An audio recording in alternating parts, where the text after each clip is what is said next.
So, do you think you're going to pass these like stories, traditions, and values down to your children, or? I do. I think it's important. Their great grandmother was the sister of István Betlen, who was the prime minister of Hungary, and they got they put a sculpture of him up in the castle like a year ago, and I went with my daughters, and I explained them that who this guy was and why it is important, and I think they need to understand that these people, what was important for their ancestors, and I think they can make their own choices, but I think it is important to show them at least the good examples. Mm-hmm. Yeah. I'm filming a documentary hopefully about Hanna Buzsaki, who's the sister of their great grandmother, and so like 2 nights ago, we were just 2 days ago, we were sitting at dinner, and I told them about Hanna stories, and they really liked it. I mean, they were quite interested, and of course we have the photos and everything. So I would like that to be a part of their life, because I think it's very important to have roots. I mean, if without roots you cannot. I mean, how does this go? There is a saying: without roots you cannot fly, or something like this. I mean, you need to give your children roots and wings, or something like this. Whatever. But I think it's important so that they know that where they are, coming from, so that they can know where they are going to. Yeah. So also, you are a writer. You've written several novels and historical fiction.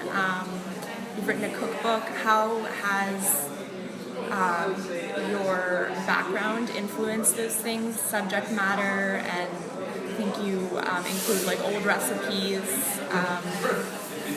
I think most of the writers, very often writers write their first novel about themselves. I mean, this is what happened to me. It was very. I mean, it's a fiction. I wrote a fictional novel, but the story is quite. Obvious that I took it from my life. It's about a journalist who moves from Budapest to Transylvania, renovating an old estate, and this is what really happened. And actually, this whole book started out like I wanted to write a cookbook with the recipes of my grandmother and great grandmother,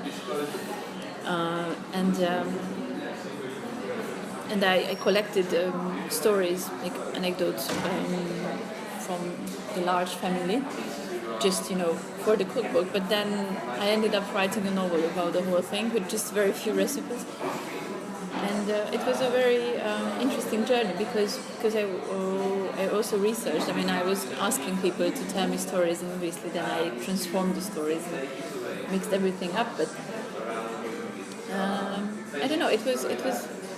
I think it was a very obvious thing to do because I lived in a place which was full of history, but part of this history was kind of hidden. I mean, there were no signs of what happened before the Second World War. I mean, there were the wars, but nothing else. So I wanted to know how life was before that, and I think it was obviously it influenced what I wrote. And afterwards, when I started to write about the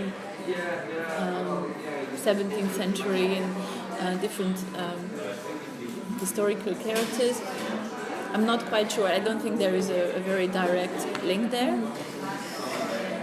But maybe without these stories, without the stories I grew up with, I wouldn't be the same person, so I wouldn't be interested in history. I don't know. Yeah.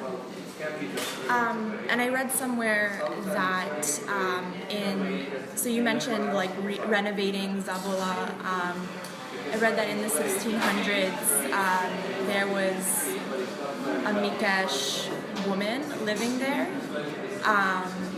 An Ugron woman living there, and what is it like for you to be living there? It was funny, we didn't know. I don't live there anymore because we got divorced meanwhile, but it was quite funny because I didn't know. So after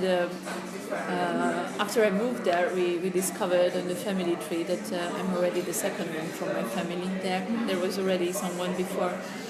I don't know, it was I don't think we were even surprised. I mean, there are so many intermarriages that it was quite expected that there probably was somewhere an intermarriage.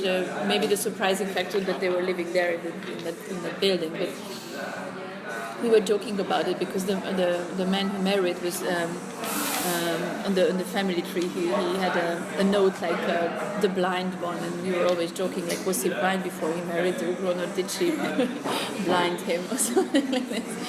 But I don't know. I mean, you carry this. I think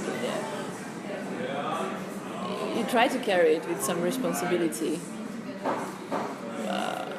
I think for me to live in a place like this, it was probably easier than it would have been for someone who doesn't have this, who didn't grow up with these stories and didn't understand and feel, the history of these families. I don't think it's more complicated than that. It's just that it becomes part of everything you grow up with. It becomes part of you in a way.